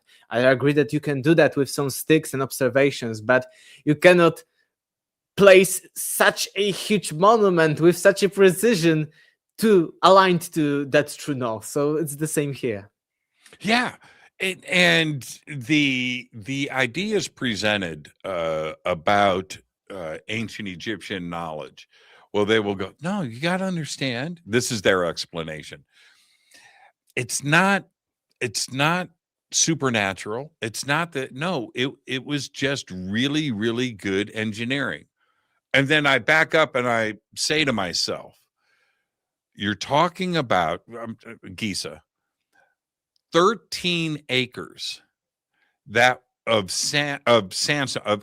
plateau that was leveled off and squared perfectly. You go from one corner of Giza to the other corner of Giza, 13 acres that's been leveled off.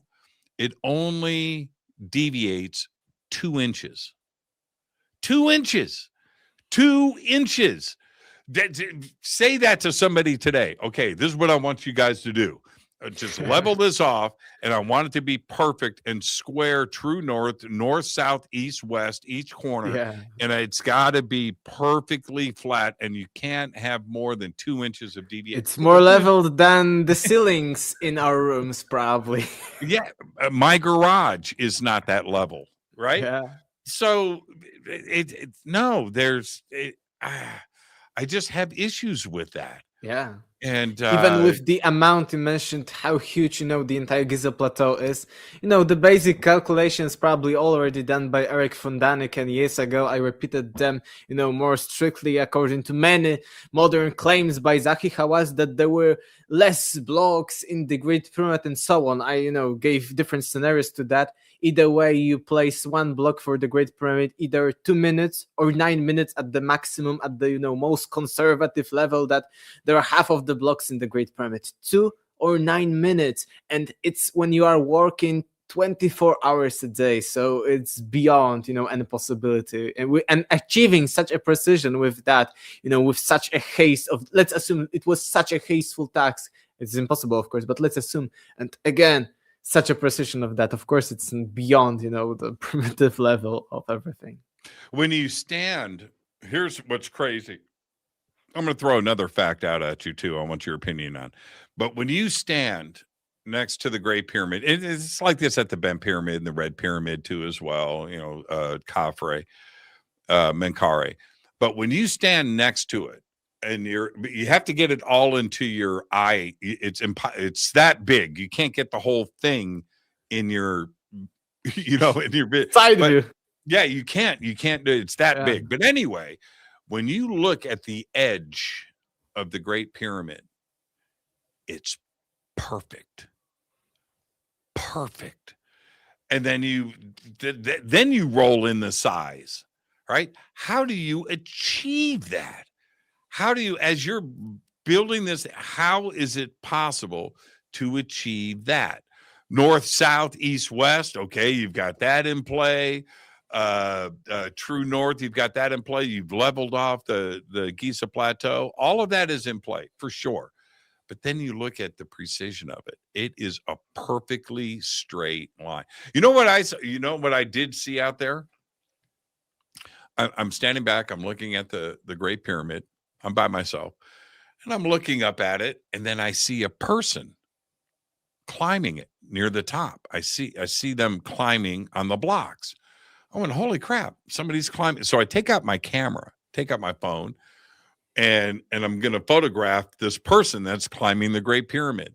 And I zoom in at the top, right? At the top. And I zoom. It was a dog. It was a dog. A dog climbed the Great Pyramid. And they do it all that, once you see it, then you kind of look and there's packs of dogs out there. They're totally nice, totally cool, but they run the plateau. But yeah, I saw a dog. It was the biggest building on Earth until the Eiffel Tower. There is this little cathedral. Yes, but it was only bigger than the pyramid because it had the spire, but it was artificial. Okay, I can, put a flag on a building to make it taller by 20 meters. So yeah, I accept that the Eiffel Tower was the highest one after the Great Pyramid, not the Lincoln 5,000 years it took to top that. Yeah. Now, okay, so here's a little fact. This is a little fun fact. This is why I call bullshit on Egyptologists. Senefru was a great pharaoh. He really was. He did some incredible things. We don't know a lot about him, and when you get back to that, the fourth dynasty and before, information gets a little sketchy. But here's what's attributed to Senefru. Maidum, pyramid number 1, Maidum. It's named after the town that it's in, Maidum. Then you have the Bent Pyramid, and then you have the Red Pyramid that he built all 3. We have to think about, this is why I'm not buying into it. It's the population of Egypt back then, because Senefru's son was Khufu. All right. And he's attributed to the Great Pyramid. So in that period of time, every man in Egypt was building pyramids. No armies, no farmers, right? No teachers, no nothing. No, every man, because these were huge projects. And that part of it, it doesn't line up. The population of Egypt was 400,000 people. And if you cut that in half, men and women, right? You have 200,000. Now take out the kids, take out the old, right? What do you have left? That is every man in Egypt that could work. Putting one block each 2 minutes or 4. It doesn't make sense to have Senefru build the Bent Pyramid is just as spectacular as the Great Pyramid. It truly is. When you walk up and you see it, it's about half the height. It's like 250 feet, I think. 250, almost 300 feet tall. The Great Pyramid being 480. But it is just as big. So now when you take those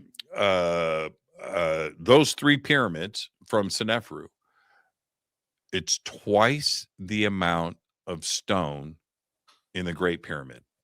Or even more than twice. Yeah, more than twice. And he did all of that in his lifetime. No, and my doom is pretty impressive too, as well. It's pretty impressive. I quicker buy into the later Coptic and Arabic mentions that King Surid built the pyramid in 300 years. It's very much easier to even imagine a little bit primitive people, let's say 50,000, 100,000 of them, and 300 years, it's quicker than 20 or something. It's all I'm saying is, and I'm not trying to poo-poo research and academics, but our knowledge of ancient Egypt is right now limited at best, and we have a lot. But if you go to other sources like India, and I wanted to discuss India is an upright country that has never fallen. So we have the history. We have everything current. We have we have text. We will, probably we will never transcribe all of the texts that are in India. There's too much of it. There's too much. And I was searching for research purposes. I wanted the entire of Mahabharata, and I learned that if you wanted the entirety, it would be like my entire bookshelf at least of books. So it's always abridged and shortened, always. Yeah. So when we look at these ancient histories and then we turn around, Egypt is fascinating. You know why Egypt is so fascinating? King Tut. All right, the gold, the thing, we are just attracted to it. I get that, mummies and all of that. I get that, but India's right there. I mean, the history is complete, and we can go and look at it, and it's just as fascinating and crazy as anything else, isn't it? Just like ancient Sumer and the Anunnaki, India's got all of that stuff. Yes. India is, even the Vedas and stuff like that, it's so much. I've tried some translations, as I mentioned, of Mahabharata, the Vedas, but it's nothing comparable to what is often done later throughout the centuries, all of the interpretations of them. And you can study the entire life the India scriptures, and you will never know the entire truth, how it was all about. From the recent things that I've at my university found out is that it's beginning to be commonly accepted. What, again, for instance, Graham Hancock was telling 20 or more years ago, that before the Vedas were written down, let's accept as academics about 1,000 years BC, plus minus a few hundred years, that it is starting to be commonly accepted that there was an oral tradition at least from 2000 BC at least. So it's, again, as with the Mesopotamia, as maybe probably partially with Egypt, it's becoming that, okay, it's a bit older, so maybe we'll find out that, as some people were not speculating but interpreting these texts, like for instance, interpreting Mahabharata according to what was astronomically shown on them, that these events were happening 30-something thousand years ago. That's so right. Maybe we'll also put back the roots of that like it. But actually, I would say that, for instance, Mahabharata may be a little bit exaggerated. We also need to be a little bit skeptical about it, because it mentions, for instance, 1 billion people dying at a single battle. So maybe there is about 8 billion or more people right now. Maybe it would be possible to right now 1 billion people die at a single battle or during a single conflict. But still, these things are unfortunate for analyzing the lost history of India, because it's the best argument against it that it's all exaggerated. The same with the millions of years of human beings and stuff like that. But just as we talked about, the megaliths, the pyramids, their precision, the temples in India, and what is happening there, that's on another level, even comparable to the Great Pyramid. Is huge. It's precise when it comes to like a grand scale. Also on a smaller scale, the blocks are very precise. But what is happening there in India, it's the details of the temples carved in stone, the caves carved entirely out of rocks, and with such a precision. This is completely out of place, and I think even better in comparison to what we covered before that. And I think that India, despite what you've said, is true that the biggest number of texts and sources lasted from India actually till our times, and in comparison to Mesopotamia or Egypt, but we still do not know much about the history of India. It is still a blank space. I've been learning about, we mentioned similarities between languages. When I was learning Mesopotamia, I was learning about the Indo-Europeans, how they traveled according to mainstream. It's still a blank space when it comes to, even 3000, 2000 BC of India. There is not much being found actually there, and probably it's much older, because we see, for instance, it's another nuance connected to India, that here in Eastern Europe, mostly in the modern Ukraine and Romania, there was a proto-civilization of at least 1,000 years before the Sumerians, with plenty of Indian stuff in this civilization, plenty of, Indian features, symbols, probably language. What civilization? What there are different names. I don't remember. It was a tripartite names that is the best to find, but some people in English call it the Vinca culture, but Vinca, but it's not exactly like that we call it today, but you can find it by this name too. And it was at least 1,000 years before the Sumerians. The cities were of almost the same sizes as during the Sumerian times, because during the Sumerian times, the biggest cities had between 30,000 to 50,000 people, and That's here right. we've got examples of cities of 30,000 people, so the same as the Sumerian cities. We have examples of, for instance, chariots and stuff like that. So it was a bit advanced civilization here. It had this, as I said, its connection to India, that it had lots of Indian influences here, 1,000 years before the Sumerians. And what is interesting is we do not consider it the first civilization only because we haven't deciphered its script yet. And modern, things that describe civilization must include the script, and that we know how to translate it. And we do not know how to do that with this Vinca, this Eastern European pre or proto-civilization, as people call it. So, it's stupid to me, just because we cannot decipher the language, and skeptics say, if we cannot decipher the language, we do not know if it is even a language. Maybe it's just, some kind of things engraved, random things, but it looks like language. Yeah, exactly. We have the same problem with Easter Island. We've got a language there, we have a script, but we don't know what it says. But that doesn't mean it's not a language. Yes. It's right there. What do you make of, man, I love Herodotus, by the way, but some of the things that were said, the Egyptians and other cultures, they don't describe machines as machines. Herodotus did. He said, no, man, Egypt had machines. Yeah. Well, what does he mean by machines? But a lot of cultures had machines and descriptions of machines, like India, for example. So what do you make of that? When Herodotus and other historians talked about machines that help construct the Great Pyramid, modern temples, Luxor and Karnak, and okay, all right, and New Kingdom stuff, that's different. But Egypt is so old. When we go back to the Great Pyramids and before, that's we're talking about at least 5,000 years ago. What was a machine to Egypt? What do you think Herodotus was describing?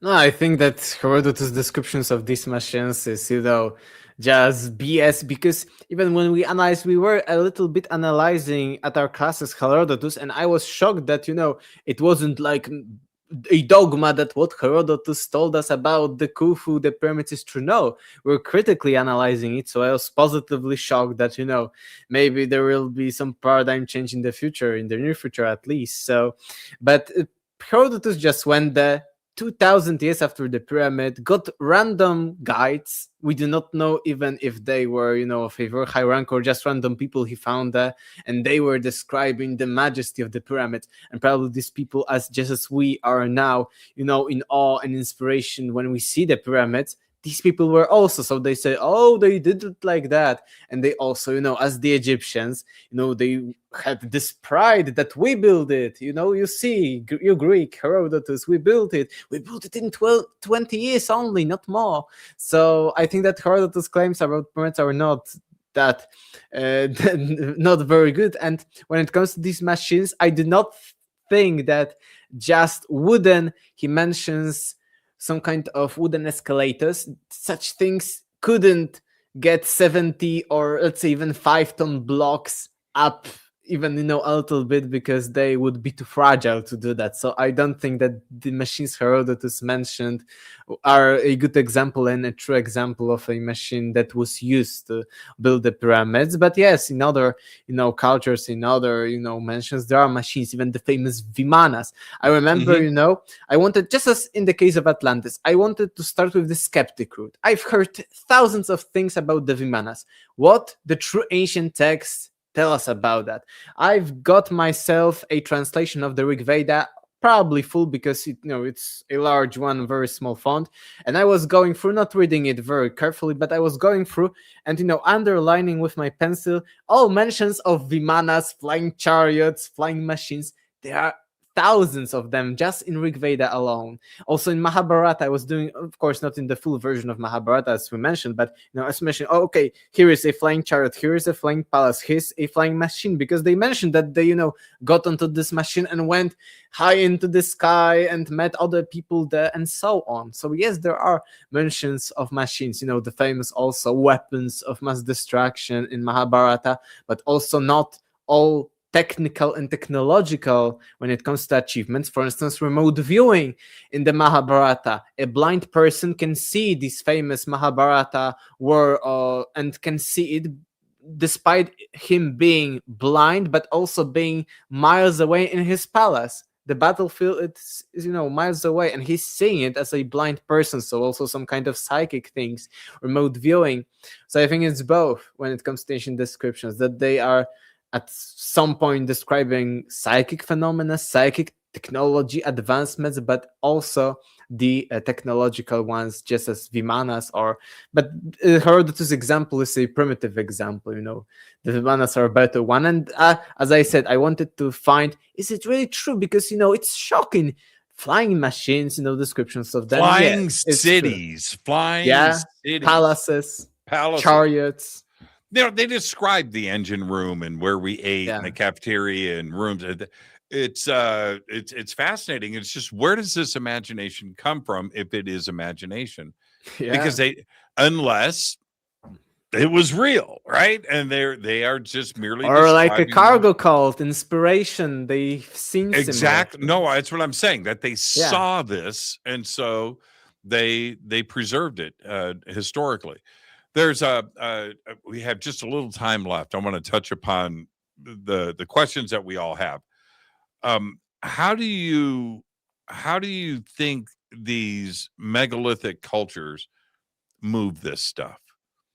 And it doesn't matter what country you go to, Baalbek in Lebanon, or you can go to Ollantaytambo in Peru and see these giant 50 and 100 ton, 1,000 ton stones that were carved and quarried and moved, that we can't do today. We simply could not do it today. How did they move this stuff? What do you think? Honestly, I'm trying to find out the answer to this question too. I do not know. Maybe, as some people say, some kind of levitation, acoustics, and stuff like that. We are discovering more and more of that in my book when I'm analyzing the Vimanas, actually, but I think it may be connected to how the stones were moved. I found that there are new from like 2015 experiments of levitation that is similar to these descriptions. So maybe at one point such an idea, maybe at the other, also connected to levitation, maybe psychic powers. Most of the cultures are telling us that in the past people were more psychic than we are right now. I mentioned at the beginning that right now psychologists with historians are telling us that the gods were real, so people had some voices. So maybe it also shows us that they were more like psychic, in tune with nature. So maybe they used some like something that we cannot describe right now with just an analytical, rational mind and technology and stuff like that. Maybe, at the other hand, some kind of technology of, I don't know, unknown origin. We do not know. We do not have any kind of evidence, any kind of mentions. Herodotus and his kind of leverage wooden stuff would not No, be able to it do that. doesn't play No, out. It no. doesn't play. So But here's the whole trip on this. We can debate and wonder and theorize how they got it done. That doesn't change the fact that they did. Right? They got it done. You can go and look. When you go to the Assyrian and you stand at the Assyrian and you stand at the bottom of that and you look around, it doesn't make any sense. Sacsayhuaman in Peru, holy crap, man. I mean, Baalbek in Lebanon, the unfinished obelisk in Aswan, and you just look at, oh man. Now, I don't have the answers, but they were clearly moving this stuff without wheels and without wood. There's no wood in Egypt. There's no wood in Egypt. There's no wood. It was important, all of it. Yeah. People, no, man, they just built this and they built that. With what? There's no wood. They had to go to Lebanon for cedar, as you know, right? That's a lot of importing of wood. At 3000 BC, they already had these trade routes established. And no, there was no wood. There was no wheel, no horses. No, yes, that's true. That's true. I found only later example from later times of the Egyptian, and not of very, very huge thing, but of also some kind of a depiction of a pharaoh, and there is a depiction of that they take this monument, I don't know how many tons, but not in comparison to the megaliths we mentioned, probably a few tons, and it's 300 people taking it. There is one at least description from later times of ancient Egypt, 300 people, a few tons blocks. So imagine how many people would be needed if they were primitive when it comes to Baalbek. Aswan is 500 miles south. All right, 500 miles. Now, I get it. Well, you got the Nile River right there. Okay, great. How did they get a 70-ton block, of which all of them in the relieving chambers, right, above the king's chamber? How did they get those blocks there? How? And then to get it up the Great Pyramid? With such a precision, yes. So that's it just doesn't make any sense. Yeah, there were only experiments when it comes to getting such blocks on the Nile with, I don't know, but a few 100 kilos, maybe 1 or 2 tons, not more than that. And yes, you can to some extent move them, but as you said, 70 tons, erect that in a, even, these blocks are like that. It's not just put anyhow just to be the They are that. And they are 200 precise. feet, 200 feet up the pyramid to get those up there. And here's one of the last things, and I know with your research you've run into this, but Egypt, which documented everything, all right, the craziest stuff about Egypt, the most fascinating, they didn't write down. Mummification. No. There's not only one. Herodotus later. That's all bullshit. So what I'm saying about that is this: the pyramid, the Osirian, all the temples that they built across that country, and they're everywhere. Everywhere you look, there's a temple. There's not one description of how they did it. It's simply not there. It's fascinating to me. Was it so secret that they didn't want other cultures to know about it? And maybe so they didn't know, just as we are now speculating. How did they move that? So they didn't know. Also, we won't, describe how it was done. Or, and this is the controversial part. Or they didn't build it. Yeah. It was already there. Yeah. What if the I Great think when Pyramid it was comes already especially there? pyramids, yeah, Osirion and stuff like that, and we know very well that the entire Giza Plateau is much older, was used before that, so Right, why right, not right, such people build it? right. They want to, when you look at Abydos, and think about the Valley of the Kings. There's not one description on how they did that. Nothing. And it's beautiful. But anyway, so when we back up and look at something like the Assyrian, which is attributed to Seti the First, right? Okay, why? Well, Seti the First temple is over here, so he must have done this. There's nothing. There's nothing. It doesn't exist. The Khafra And temple and the Khafra pyramid, similar thing. similar thing. It's just attributed to. There isn't anything labeling it. When Egypt took great care to document everything, it's all clearly there. Oh, did you know? This is something that people don't talk about. This. I don't know why. The pharaoh's crowns, right? Upper and Lower Egypt, right? The white one and the red one for Lower Egypt. No crowns have ever been found. There's no crowns. No. It's I don't get it. King Tut's tomb intact. Thousands of things were brought out of no crowns. Yeah.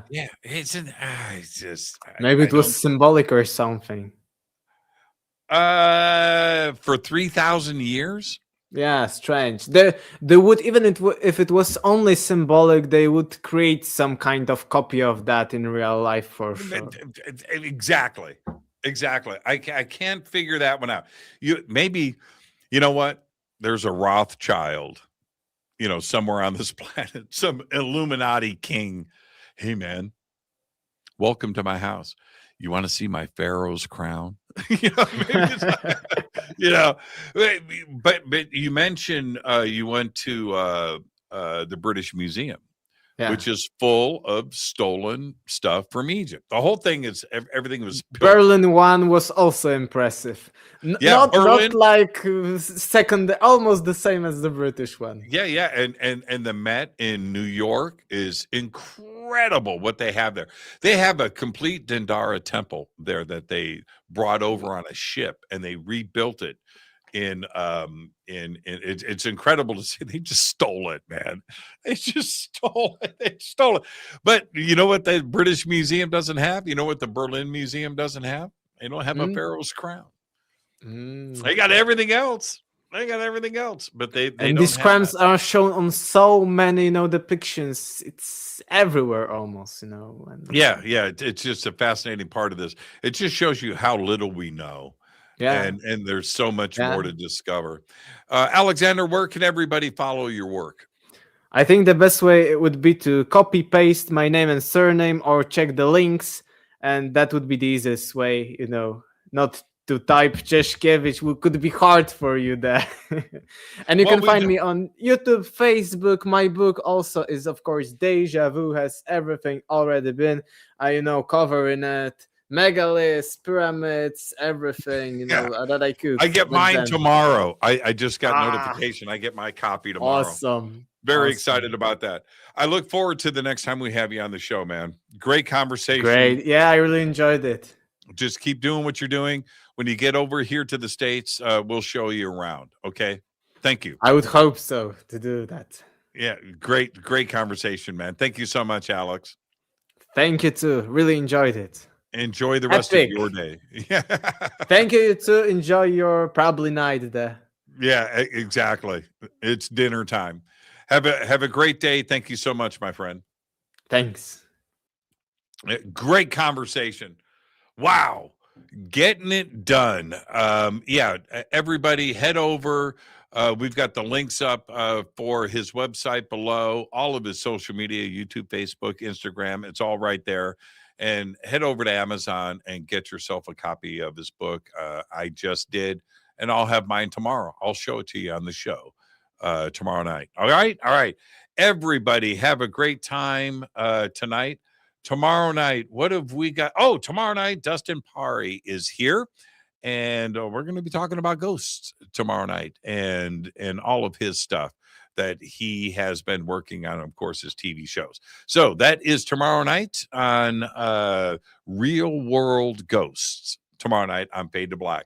Until then, you know what I've got, and that's Go Beckley Teppy. Fade to Black is produced by Hilton J. Palm, Renee Newman, and Michelle Freed. Special thanks to Bill, John, Dex, Jessica, Dennis, and Kevin. Webmaster is Drew the Geek. Music by Doug Aldrich. Intro, Space Boy. Fade to Black is produced by KJCR for the Game Changer Network. This broadcast is owned and copyrighted 2024 by Fade to Black and the Game Changer Network, Inc. It cannot be rebroadcast, downloaded, copied, or used anywhere in the known universe without written permission from Fade to Black or the Game Changer Network. I'm your host, Jimmy Church. Go Beckley Teppy.